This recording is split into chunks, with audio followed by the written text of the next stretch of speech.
राजस्थान सरकार की old pension scheme को धक्का।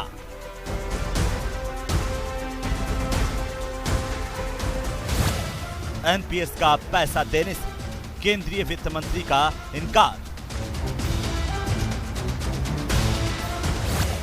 निर्मला सीतारमण ने कहा, जो जनता से वादा करे वही पैसा दे।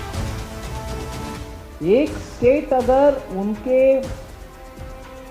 कोई भी कारण हो, मैं उसमें नहीं जा रही हूं, डिसीजन लेता है, फिर एक्सपेक्ट करते हैं जो फंड बैठा हुआ है वो ईपीएफओ कमिश्नर के पास, वो केंद्र सरकार नहीं, वो कमिश्नर अलग है, वो पैसा इकट्ठा स्टेट के पास दे देना चाहिए। ऐसे अगर एक्सपेक्टेशन है तो नो, क्योंकि आप भी एम्प्लॉय है कहीं, मैं भी कहीं एम्प्लॉय हूँ, जनता में ऐसे ही है ना। वो मेरा हक है, एम्प्लॉय का हक है, मेरा पैसा है, उधर बैठा हुआ है और इंटरेस्ट कमा रहा है, और जब मैं रिटायर हूँ उस समय वो पैसा मेरे हाथ में आना चाहिए, किसी दूसरे के हाथ में नहीं। सीएम गहलोत ने कहा, केंद्र ओपीएस पर अपना रुख साफ करे। वो जिस प्रकार से उन्होंने कमेंट किए हैं, मैं समझता हूं कि वित्त मंत्री को स्पष्ट करना चाहिए था हम ओपीएस के खिलाफ हैं, तो मालूम पड़ता है कि आपकी मंशा क्या है। आप इस प्रकार गोलमोल जवाब दे रहे हो, ये उचित नहीं है। सीएम बोले, वित्त मंत्री ऐसे जवाब दे रही जिनका कोई मतलब नहीं। ये सवाल कर्मचारियों के लिए मानवीय दृष्टिकोण का सवाल है। ये हम कोई उन पर दया नहीं करे, ऐसा नहीं कर रहे। 35 साल की सर्विस के बाद में आदमी अगर सिक्योर फील नहीं करे और शेयर मार्केट के ऊपर डिपेंड रहे, ये कहाँ की समझदारी है? कहाँ की समझदारी है? बताना चाहिए, एक्सप्लेन करना चाहिए उनको। ओपीएस पर केंद्र राज्य में टकराव तय।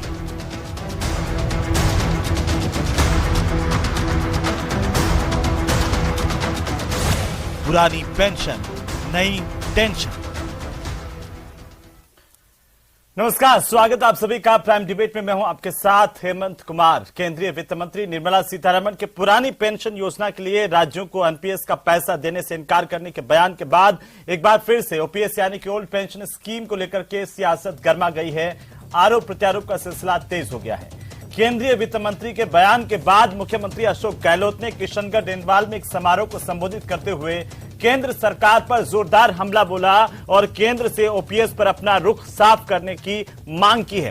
साथ ही कर्मचारियों को यह भरोसा दिया है कि ओपीएस खत्म नहीं होने देंगे, सरकार रिपीट होगी तो ओपीएस फिर से मजबूत होगी।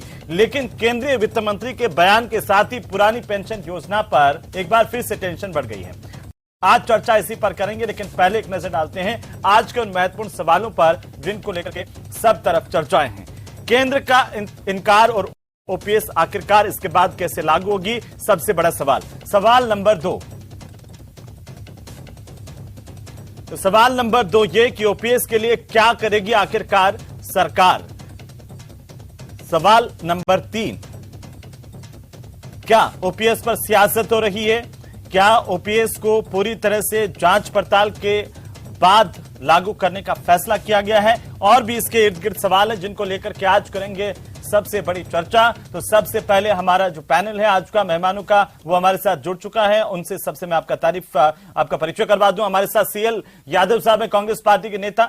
सुरेश गर्ग हमारे साथ जुड़ चुके हैं, भारतीय जनता पार्टी के नेता। मिथिलेश जैमिनी हमारे साथ हैं, वरिष्ठ पत्रकार के तौर पर। विपिन शर्मा हमारे साथ हैं, कर्मचारी नेता। आप सभी का बहुत स्वागत है। और सबसे पहले सीएल यादव साहब आप ही के साथ शुरुआत करेंगे, क्योंकि एक बार फिर से ओपीएस को लेकर के सवाल जवाब तेज हो गए हैं। क्या आप ये बताएंगे कि ओपीएस कैसे लागू किया जाएगा? क्योंकि मुख्यमंत्री ने आज केंद्र से सवाल पूछा, लेकिन केंद्र पहले ही साफ कर चुका है कि एनपीएस का पैसा राज्यों को नहीं देंगे। वित्त मंत्री ने हालांकि कल कहा, लेकिन उससे पहले ही जो वित्त मंत्रालय है वो बाकायदा आदेश जारी कर चुका है इस मसले पर। तो अब इसके ऊपर इस तरह से असमंजस की स्थितियां क्यों हैं ओपीएस पर? सबसे पहले न्यूज 18 राजस्थान के दर्शकों को मेरा नमस्कार जी। हेमंत जी, बजट बनता है, बजट में रेवेन्यू क्या है, एक्सपेंडिचर क्या है, उसका ब्यौरा पूरा आता है। क्या किस मद में कितना खर्चा होगा, पहली बार एक आश्चर्य हो रहा है कि देश की वित्त मंत्री ये कह रही है कि एनपीएस का पैसा का प्रावधान किया नहीं किया बजट में। एक बड़ा दुर्भाग्यपूर्ण स्टेटमेंट है माननीय वित्त मंत्री जी का, जिन्होंने कल बड़ी गैर जिम्मेदारपन से स्टेटमेंट दिया कि वो कॉन्ट्रैक्ट है ईपीएफओ और कर्मचारियों के बीच में। तो ये कितनी हास्यास्पद स्थितियां बनती है कि जब एक जिम्मेदार आदमी गैर जिम्मेदारपन से स्टेटमेंट देते हैं। कब से एक्रूअल सिस्टम पे बजट बनने लग गए, पहली बार मेरे को अफसोस हो रहा है कि सब बजट में प्रावधान किया क्यों नहीं किया, बजट में पैसा कहां से आएगा, पूरा ब्यौरा होता है बजट में, किस साल में कितने खर्चे होंगे, उसकी रेवेन्यू क्या है, रिसीट क्या है, एनपीएस का पेमेंट कब, ओपीएस का पेमेंट कब कब किया जाएगा, जब कर्मचारी रिटायर होगा तब पेमेंट किया जाएगा, उसका पैसा कब आएगा, कैसे आएगा, उसके सरकार जब जिस साल में जितने कर्मचारी रिटायर होंगे कि उनको जो पेंशन दी जाएगी उसका प्रोविजन उस साल में होगा। मैं आपके नॉलेज के लिए बता दूं कि इस साल के जो बजट है, पिछले 3 साल के मैं बजट के प्रोविजंस के बारे में आपसे बात कर लूं, पेंशन और सेवानिवृत्ति का एक हेड है जिसमें 21-22 में 21,464.89 करोड़ का प्रोविजन था। 22-23 में बजट एस्टिमेट था 24,169 करोड़ रुपए का, जिसको रिवाइज बजट में 25,757 करोड़ रुपए का किया गया था। और 23-24 में इस हेड में प्रोविजन है 26,067 करोड़ रुपए का।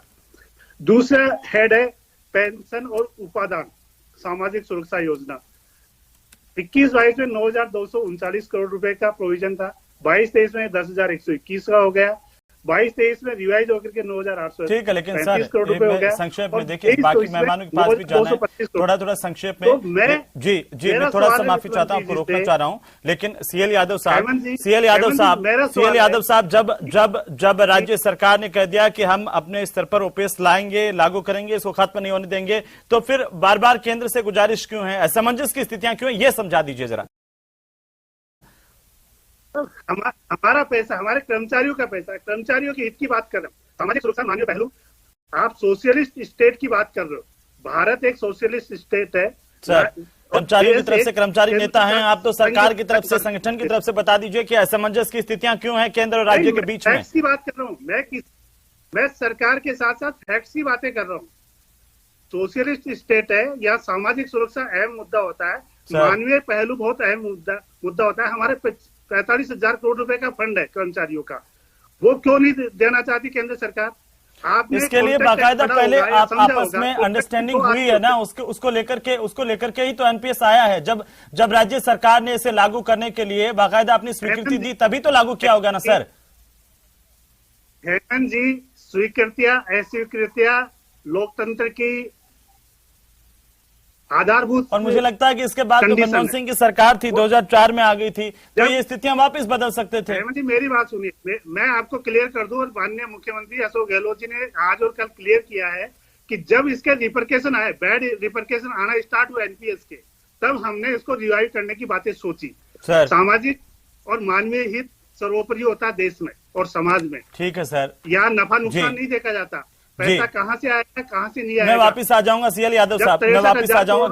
गर्ग साहब, ये स्थितियां क्यों बन रही है जब मुख्यमंत्री, सूबे के मुख्यमंत्री कह रहे हैं कि केंद्र सरकार को अपना स्पष्ट करना चाहिए रुख कि आखिरकार क्या वे ओपीएस के खिलाफ हैं या पक्ष में हैं? गर्ग साहब केंद्र सरकार ने ओपीएस के खिलाफ और पक्ष की बात नहीं की है। केंद्र सरकार ने ये बोला है कि एनपीएस का पैसा हम राज्यों को नहीं देंगे, ये क्लियर कट है। पहले भी बोला है और अभी भी बोला है कि एनपीएस का पैसा हम राज्यों को नहीं देंगे, सरकार अपनी रेवेन्यू जनरेट करे और उससे ओपीएस लागू करना चाहे तो कोई दिक्कत नहीं है ना राज्य सरकार को। केंद्र सरकार को किसी तरीके की कोई दिक्कत नहीं है, अगर आपके पास में सोर्सेज पर्याप्त मात्रा में तो ओपीएस आप करिए। ये सीएल यादव जी यहाँ बैठे हैं, इनको ये तो पता नहीं है निर्मला सीतारमण जी ने क्या बोला क्या नहीं बोला, अबे तबे की बातें कर रहे हैं। यादव साहब सुन लीजिए, यादव साहब बीच में मत बोलिए, एक कमेंट उनका पूरा होने दीजिए। 4 साल पहले किसानों के कर्जा माफी की बात की थी। गर्ग साहब ओपीएस पर रहिए, गर्ग साहब ओपीएस पर रहिए। मैं चाहता हूं कि आज कर्मचारियों के हितों की बात हो, जो संशय की स्थितियां हैं उन पर बात हो। मैं चाहता हूं कि जो कर्मचारी आज प्रदेश का हमारी तरफ देख रहा है, आज इस टीवी पर आपको सुन रहा है, उसको समझ में आए कि आखिरकार उसके ओपीएस पर इतना बवाल क्यों है। 2004 से 2014 तक केंद्र में कांग्रेस की सरकार थी, कहां चले गए थे ओपीएस के लिए? क्यों नहीं इन्होंने फिर ये ओपीएस लागू की? मुख्यमंत्री गहलोत जी पहले भी यहां पे 5 साल सरकार चलाई है, अब 4 साल जब आपका सरकार का पतन होता जा रहा है 2023 में, इनको पता है कि हमारी सरकार आने वाली नहीं है, तब ये आप ओपीएस की बात कर रहे हो। अरे भाई ओपीएस लागू करो ना, लेकिन सोर्सेज तो देखो। मैं आपको बताना चाह रहा हूं 1990 में पेंशन के अंदर 3,131 करोड़ रुपए राज्यों का खर्चा होता था पेंशन में, जो अभी 21-22 के अंदर 3,86,000 करोड़ रुपए का पेंशन में खर्चा होता है पूरे भारतवर्ष के अंदर, राज्यों के अंदर। आप देखिए पेंशन में कितना मोटा पैसा खर्च होता है। हमें कोई दिक्कत नहीं है, लेकिन उसका सोर्स तो बताएं कि कहां से। इतना आप बता दीजिए गर्ग साहब, कांग्रेस बार बार आपसे ये लगातार पूछ रही है, अगर आप सत्ता में आते हैं, राज्य में बात कर लीजिए, तो आप ओपीएस लागू करेंगे, उसको बरकरार रखेंगे या खत्म करेंगे? देखिए ये मुद्दा 2023 में जब हमारी सरकार आएगी तब निश्चित रूप से हम इस पर देखेंगे, विचार नहीं, पहले तो आपको बताना पड़ेगा ना। हिमाचल में तो कहते हैं कि इसी पर आपकी सरकार चली गई सर, हिमाचल में इसी पर आपकी सरकार चली गई। हरियाणा में आप ही के डिप्टी सीएम दुष्यंत चौटाला का बयान आया सर। मेरी बात सुनिए, आप मुझे ये बताइए, आज हिमाचल के अंदर 80% जो हिमाचल की रेवेन्यू उसका पेंशन में खर्च हो रहा है, ये स्थिति है। देखिए हिमाचल में ये मुद्दा बना, आप तो जानते हैं गर्ग साहब, राजस्थान के चुनाव में भी ये मुद्दा कांग्रेस पार्टी बनाएगी। इसलिए मेरा सवाल ये है कि आप कम से कम ये बता दें कि अगर आप सत्ता में आते हैं तो आप ओपीएस को लेकर के क्या करेंगे? क्या आने के बाद सोचेंगे, पहले कोई पत्ते नहीं खोलेंगे, या फिर जो हिमाचल में हुआ वो राजस्थान में हो जाएगा? और मैं जानना चाहता हूं कि आपके डिप्टी सीएम जब हरियाणा में ये कहते हैं कि एनपीएस और ओपीएस में महज 4% का अंतर है, और हमने केंद्र के सामने भी ये मसला उठाया है, मुख्यमंत्री से बात हुई, उन्होंने कहा कि हम इसको खत्म कर देंगे, क्या इस तरह की मंशा है आपकी? सीधा जवाब दीजिए ना सर। हेमंत जी, बिल्कुल हेमंत जी, क्लियर कट बात है। केंद्र सरकार ने स्पष्ट कहा है कि आप ओपीएस लागू करो, हमें कोई तकलीफ नहीं है, लेकिन एनपीएस का पैसा राज्यों को नहीं छोड़िए ना। आप अगर राज्य में पदस्थापित होते हैं, राज्य की सत्ता पर आते हैं, तो ओपीएस बरकरार रखेंगे जो कांग्रेस सरकार ने घोषणा की है, या इसको खत्म कर देंगे, एनपीएस पर ही कायम रहेंगे? बताइए, आज कर्मचारी सड़कों पे क्यों है? अगर मान लो कर्मचारी यूनियन सेटिस्फाई है तो आज 18 मांगों के लिए सड़कों पे है कर्मचारी यूनियन। सर हरियाणा में भी तो कर्मचारी सड़कों पर है ना, अल्टीमेटम दे चुके हैं, आपको पता है रोजगार क्यों नहीं मिल रहा? आए दिन पेपर लीक हो रहे हैं राजस्थान के अंदर। राजस्थान की स्थिति तो देखिए आप। हरियाणा में भी कर्मचारी आंदोलन की राह पर है ओपीएस को लेकर के, आपको पता है, अल्टीमेटम दे चुके हैं। ये मुद्दा आपके सामने आएगा, इसलिए मैं जानना चाह रहा था कि आप कम से कम इस पर स्थितियां साफ कर दें। ठीक है विपिन शर्मा जी, हर राज्य की। ठीक है सर, मैं गर्ग साहब वापिस आ जाऊंगा। विपिन शर्मा जी, एक तरफ कांग्रेस पार्टी का मुख्यमंत्री अशोक गहलोत के बयान है, दूसरी तरफ सेंट्रल गवर्नमेंट का साफ कहना है कि एनपीएस का पैसा नहीं देंगे। आपको लगता है कि ओपीएस को लेकर के असमंजस और ज्यादा बढ़ गया है?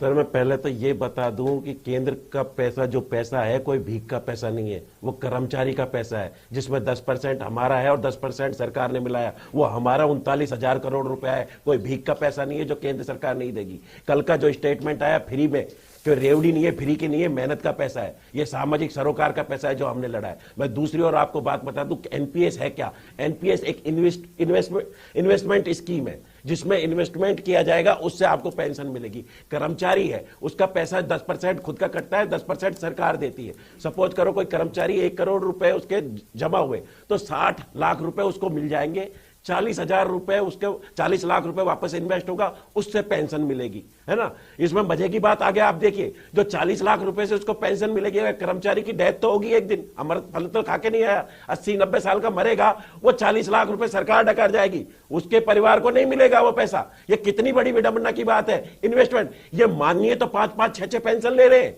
वहां कोई दिक्कत नहीं है। जब देश तीसरी अर्थव्यवस्था की ओर 5 बिलियन की ओर बढ़ रहा है, तीसरी अर्थव्यवस्था की ओर बढ़ रहा है, जब कर्मचारी की बात आती है, जब आपके पास पैसा नहीं है। कल हरियाणा में जो कर्मचारियों को आपने बदसलूकी की, उसके बाद आपने ओपीएस की कमेटी बनाई, ये कहां का न्याय है? आप कह दो आपको नहीं देना, विपिन शर्मा जी, विपिन शर्मा जी, सबसे पहले सवाल ये इस बात को लेकर के कि जब कर्मचारी नहीं चाहते थे कि एनपीएस लागू हो, तो कर्मचारियों ने एनपीएस को लेकर के टैक्स डिडक्शन और ये तमाम चीजें क्यों कर ली? पहले आप लोग इस पर आवाज क्यों नहीं उठाया 2004 के बाद से? सर 2004 में ये तो कर्मचारियों से भी पूछा जाना चाहिए ना कि कर्मचारियों ने जो तमाम स्कीमों एनपीएस के आधार पर ही आगे क्यों बढ़ाई? आगे बढ़ती रही जब कर्मचारी कम संख्या में थे। जैसे जैसे कर्मचारी को ये तो बात नहीं हुई सर, तब कर्मचारी कम संख्या में थे। कर्मचारी में जब पैसा जब होगा, जब मोब होगा, जब तो आप आंदोलन में जब आपके पास लड़ने के लिए तैयार हो। आज 7 लाख कर्मचारी, 3.5 लाख कर्मचारी एनपीएस के थे। इस वजह से गहलोत सरकार ने भी कर्मचारी को के फैक्टर को माना। ठीक है, मैं आता हूं। ठीक है, जमीनी साहब ये हंगामा क्यों बरपा हुआ है और आप कैसे देख पा रहे हैं? एक तरफ वित्त मंत्री का बयान है, दूसरी तरफ मुख्यमंत्री की तरफ से भी लगातार बयान है ओपीएस को लेकर के, एनपीएस को लेकर के। देखिए हेमंत जी, पॉलिटिकल मोरालिटी और पॉलिटिकल एथिक्स दो इंपॉर्टेंट चीज है पॉलिटिक्स में। आप जब मनमोहन सिंह जी की सरकार थी तो केवल ममता जी को छोड़ के सबने साइन क्यों किए? और अशोक गहलोत जी 2008 में आ गए थे, जब बना लेते इसको, जब कैंसिल कर देते। इंपॉर्टेंट चीज है कि केवल 7 लाख नहीं है। अगर आप मुख्यमंत्री हो तो आपके लिए जो प्राइवेट सेक्टर में उनको भी एनपीएस हटाइए, उनके लिए भी ओपीएस लाइए। उनके लिए तो सारे वोट है ना, केवल सरकारी कर्मचारियों के वोट है क्या? दूसरी इंपॉर्टेंट चीज है कि खुद मोन्टेक सिंह, रघुरामन, तमाम जो अर्थ विशेषज्ञ वो कह चुके हैं कि ये देश के लिए अर्थ का भार है, क्योंकि लाइफ का स्पान बढ़ गया। एक सरकारी कर्मचारी को इतनी तनख्वाह मिलती है कि 60 साल तक मिलते मिलते वो अपनी सारी जिम्मेदारियां पूरी कर लेता है, मकान बना लेता है, बच्चों की शादी कर लेता है। फिर आपको एनपीएस में वो कह रहे हैं कि उससे शेयर बाजार जब शुरू हुई थी 5,000 थे, 60,000 पर चला गया। तो जो पहले कर्मचारी रिटायर होते थे उनको 30-35 लाख रुपए मिलते थे, अब तो 1 करोड़ के ऊपर बन रहे हैं। तो आपकी पीड़ा क्या है? इस देश में केवल सरकारी कर्मचारी राज करेंगे और लोगों का कोई हक नहीं है, उनके वोट नहीं है। जो प्राइवेट सेक्टर में नौकरी करें उनकी क्या सोशल सिक्योरिटी है? केवल इनकी सोशल सिक्योरिटी इंपॉर्टेंट है। लेकिन विपिन शर्मा जी कह रहे हैं कि उनका पैसा है एनपीएस में, कौन मना कर सकता है इस बात को लेकर? सरकार भी तो मिला रही है, 10% इनका, 14% उनका है।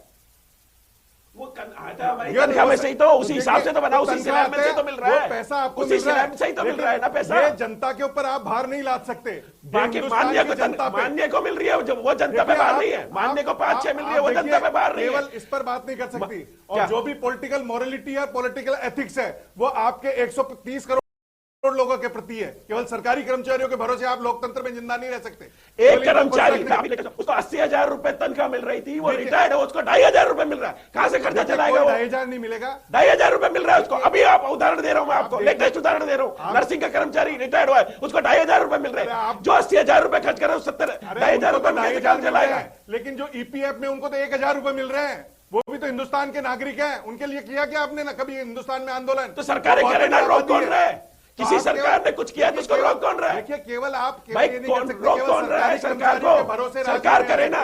सरकार ने कहा 7 लाख तक टैक्स नहीं होगा, पॉलिटिकल टैक्स और पॉलिटिकल एथिक्स, इसको छोड़कर आप दूसरी सरकार पर लाइबिलिटी छोड़कर नहीं चले जा सकते। क्योंकि तमाम मनमोहन सिंह तो अर्थ विशेषज्ञ थे, मोन्टेक सिंह, अहलूवालिया, रघुराजन, तमाम वित्त सचिव ये कह चुके कि उम्र बढ़ गई है, सरकारी कर्मचारी लंबा जीता है, कब तक दोगे पैसा? जब बैंक एनपीए खत्म करता है, जब आवाजें दब जाती है क्या?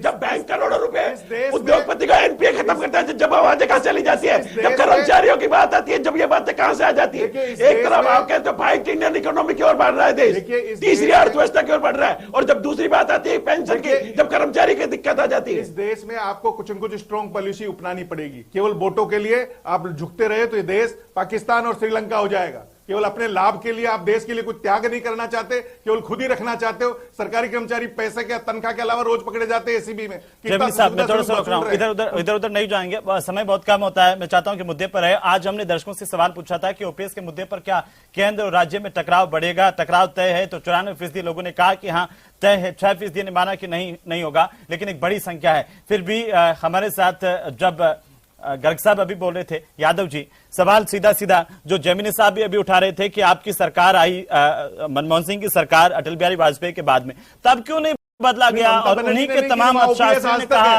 और ये देखिए कि 2008 में जब अशोक गहलोत की सरकार थी तो ये भी सवाल है कि उस वक्त भी तो बदल सकते थे, उस वक्त भी तो ला सकते थे आप। क्यों राज्य की ओर से ही जब सहमति दी गई थी, पश्चिम बंगाल एकमात्र ऐसा राज्य जिसने सहमति नहीं दी, वो अपनी ओपीएस को बरकरार रखा हुआ है।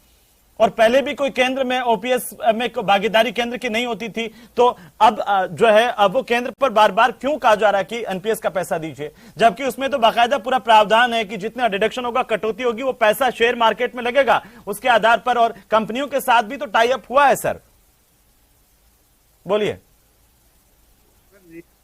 हेमंत जी, जी हेमंत जी, आवाज आ रही है? आ रही सर, बोलिए। आपने यूपी कर्मचारी बोर्ड ने एक कंपनी में पैसा लगाया था और वो कंपनी दिवालिया हो गई, उसके शेयर की वैल्यू 0 हो गई। कौन जिम्मेदार है? अरे तो यादव साहब 2004 से 2014 तक तो सरकार तुम्हारी थी ना केंद्र में, कहाँ सो रहे थे उस टाइम पे? 2008 से 2013 तक राजस्थान में आपकी सरकार थी, तब काम धंधों में सो रहे थे। अभी कैसे याद आ रही है आपको ये चीज? अभी क्यों याद आ रही है आपको ये चीज? बता दीजिए। नहीं हुआ आप 2030 में किसी सरकार ने कोई पहल की? इसके पापा के लड़के ने मुझे गाली दी तो मैं गाली दूंगा। 2030 में है ना, आज तो उसका लाभ ठीक है। सीएल यादव साहब एक मिनट में रोकना चाह रहा हूँ। एक मिनट गर्ग साहब एक मिनट शांति। गर्ग साहब एक एक करके बोलेंगे, एक एक करके। सीएल यादव साहब इतना बता दीजिए आखिर में क्या केंद्र में देखिए साफ कर चुका है, केंद्र साफ कर चुका है कि एनपीएस का पैसा नहीं देंगे, इसके बावजूद क्या ओपीएस लागू रहेगी तो कैसे लागू रहेगी बता दीजिए यादव साहब। बोलिए ना आप कि हम मानवता के खिलाफ है। छोड़िए ना, आप ये बता दीजिए, केंद्र ने तो साफ कर दिया कि एनपीएस का पैसा नहीं देंगे, अब इसके बावजूद भी लागू रहेगी ओपीएस तो कैसे लागू होगी? कर्जा माफी की बात करके कर्मचारियों का नहीं देंगे हम लूट के हमारे पूंजीपति यादव साहब को लुटाएंगे और उनको देश से बाहर भगाएंगे। यादव साहब सीएल यादव जी अगर आप मेरी बात सुन रहे हैं, छोटा सा जवाब दे दीजिए। अगर केंद्र ने कह दिया है, इससे पहले भी वित्त मंत्रालय की तरफ से साफ कर दिया गया था, ये पहली बार वित्त मंत्री का बयान नहीं है, इससे पहले वित्त मंत्रालय ने साफ कर दिया था एनपीएस का पैसा नहीं दिया जाएगा। अब इसके बावजूद भी आप लागू करेंगे तो कैसे लागू करेंगे? कोई खाका है आपके पास में? करेंगे हम, हमारे पास पूरे प्रोविजन है, हमारे पास पूरा बजट है। प्रोविजन है बताइए ना, आप बताइए। आप बजट के अंदर पहले 24,000 करोड़ रुपए का घाटा बताया था, उसको रिवाइज करके 35,000 करोड़ का घाटा बता दिया। कौन सा आपका प्रावधान है? आए दिन झूठ बोल के आ रहे हो, केवल घोषणाएं करने के माहिर हो रहे हो आप लोग। होती है आपने आज तक 4 साल के अंदर घोषणाएं की है, बता दीजिए कौन सी योजना आपने लागू की है? ठीक है देखो वापिस मैं चाहता हूँ कि मुद्दे पर हैं। विपिन शर्मा जी संक्षेप में बताइए कि कर्मचारी क्या चाहते हैं? विपिन शर्मा जी कर्मचारी ये चाहते हैं कि उनका भविष्य सुरक्षित रहे, ओपीएस लागू रहे। या तो और वो कर्मचारियों का पैसा है जो केंद्र सरकार मना कर रही है, इसको लेने का तरीका है या तो सुप्रीम कोर्ट या ईवीएम का बटन। दो कर्मचारी जानते हैं और सीख गए, 5 राज्यों में हो गया, भारतवर्ष का कर्मचारी एकजुट हो चुका है इस मुद्दे पे, और ये आंदोलन एक बहुत बड़ा रूप लेगा। या तो सुप्रीम कोर्ट जाके हम लड़ेंगे या ईवीएम का बटन दबा के जो हम सरकार हमें देगी। एक आखिरी कमेंट है सुरेश गर्ग साहब, कर्मचारी तो साफ कर रहे हैं, देखिए तमाम राज्यों में कह रहे हैं कि ईवीएम का बटन जो है इसी के आधार पर दबाएंगे, क्या करेंगे आप? देखिए हेमंत जी, हमारा तो यही है कि राज्यों को विचार करना है। अगर राज्यों में संसाधन पर्याप्त मात्रा में तो ओपीएस लागू अगर राज्य कर रहे हैं तो कोई दिक्कत नहीं है। केंद्र सरकार का तो स्पष्ट, लेकिन हरियाणा के आपके डिप्टी सीएम करेंगे 4% का अंतर है, अगर हम इसे पास दें तो स्कीम को बदलने की जरूरत ही नहीं पड़ेगी, क्या उस पर भी विचार किया जा सकता है? देखिए भारतीय जनता पार्टी बहुत शुक्रिया, मैं माफी चाहता हूं समय देने, बहुत शुक्रिया इस चर्चा में शामिल होने के लिए। ओपीएस को लेकर के लगातार आशंकाएं भी हैं, लेकिन सरकार ने साफ किया है कि चाहे कुछ भी हो वे ओपीएस को लागू करेंगे। आने वाले दिनों में इस बात को भी साफ करना होगा कि पैसा कहां से आएगा। नमस्कार।